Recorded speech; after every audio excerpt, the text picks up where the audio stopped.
कहते हैं war destroys everything, पर क्या आप जानते हैं कुछ सबसे ज्यादा इस्तेमाल होने वाली टेक्नोलॉजीज, हमारी रोज की जिंदगी की चीजें युद्ध की देन है।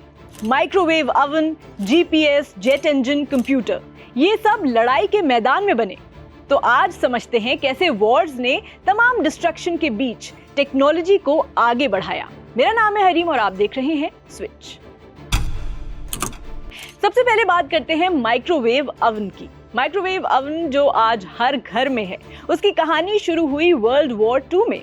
वही वर्ल्ड वॉर 2 जिसमें हिटलर ने विरोधियों के खिलाफ काफी अत्याचार किया था। साल था 1945। एक अमेरिकन इंजीनियर थे पर्सी स्पेंसर। वो एक रडार सिस्टम पर काम कर रहे थे। ये रडार सिस्टम उस वक्त अमेरिका बना रहा था जर्मनी और जापान से लड़ने के लिए। रडार का काम था रेडियो वेव्स भेजकर एनिमी एयरक्राफ्ट्स को ट्रैक करना। अब पर्सी स्पेंसर एक दिन रडार सिस्टम के पास खड़े थे और देखा कि उनकी जेब में रखी चॉकलेट बार पिघल गई। वो चौंक गए और फिर उन्होंने एक्सपेरिमेंट किया। उन्होंने टेस्ट करने के लिए पॉपकॉर्न यानी मक्के के दाने रखे, वो भी फट गए। वहीं से आया आइडिया कि माइक्रोवेव एनर्जी से खाना गर्म किया जा सकता है और इस तरह एक हथियार डिटेक्ट करने वाली टेक्नोलॉजी ने हमारे घर में माइक्रोवेव ओवन्स पहुंचा दिए। अब बात जीपीएस की, ग्लोबल पोजिशनिंग सिस्टम। आज हम सबका जीपीएस चालू रहता है। फूड डिलीवरी एप्स हो, गूगल मैप्स हो, ओला, उबर, सब इसी पर डिपेंडेंट है। लेकिन जीपीएस एक्चुअली कई साल पहले युद्ध जीतने के लिए बनाया गया था। जीपीएस की कहानी शुरू हुई कोल्ड वॉर के दौर में, जब अमेरिका और सोवियत यूनियन के बीच अंतरिक्ष में भी होड़ थी। 1978 में अमेरिका ने लॉन्च की अपनी पहली जीपीएस सैटेलाइट नावस्टार सिस्टम। असल में ये बनाया गया था मिलिट्री नेविगेशन के लिए, ताकि सोल्जर्स को पता चल सके वो एग्जैक्ट कहाँ हैं या मिसाइल कितनी दूरी पर गिर रही है। 1983 में एक सोवियत फाइटर जेट ने गलती से एक कोरियन सिविलियन प्लेन को मार गिराया। इसके बाद अमेरिका ने जीपीएस को सिविलियन यूज के लिए भी खोल दिया। लेकिन आज भी सबसे एक्यूरेट जीपीएस सिग्नल्स सिर्फ मिलिट्री को मिलते हैं। तो अगली बार जब आप टर्न लेफ्ट इन 100 मीटर्स सुने तो याद रखिए ये टेक्नोलॉजी ओरिजिनली बनाई गई थी वॉर स्ट्रैटेजी के लिए। अब बात करते हैं जेट इंजन्स की। जेट इंजन्स यानी वो ताकत जिसने प्लेन्स को तेज ऊंचाई पर उड़ने में केपेबल और खतरनाक बना दिया। पहली बार जेट इंजन का प्रैक्टिकल यूज हुआ वर्ल्ड वॉर 2 में। जर्मनी ने बनाया था मेसर्शमिट्ट मी 262। ये था दुनिया का पहला ऑपरेशनल जेट फाइटर।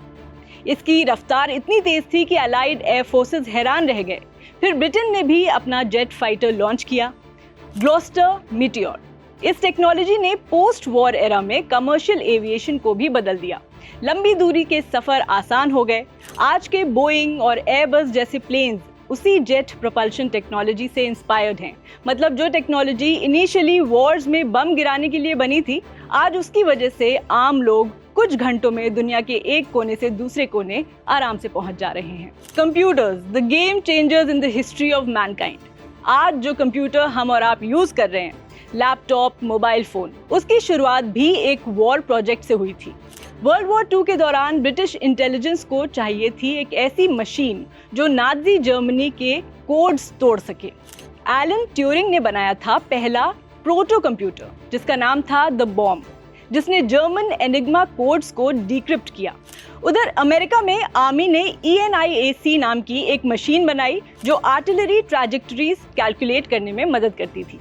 जब वॉर खत्म हुई, यही मशीन्स बन गई कंप्यूटर्स बनाने का पहला स्टेप, जिसके बेसिस पर प्रॉपर कंप्यूटर्स का इन्वेंशन हुआ।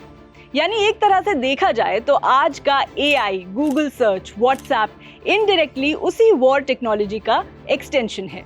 तो अगली बार जब आप अपने घर में माइक्रोवेव चलाएं या ओला बुक करें या फ्लाइट लें, सोचिए इन सब की शुरुआत हुई थी बम, गोली और खून के बीच। ऑब्वियसली वॉर तो तबाही लाती है, लेकिन कहीं ना कहीं ये भी सच है कि पुराने दौर में कुछ इन्वेंशंस उसी आग से निकले हैं। टेक्नोलॉजी और वॉर एक अजीब सा रिश्ता है, जो जितना खतरनाक है उतना ही क्रांतिकारी भी।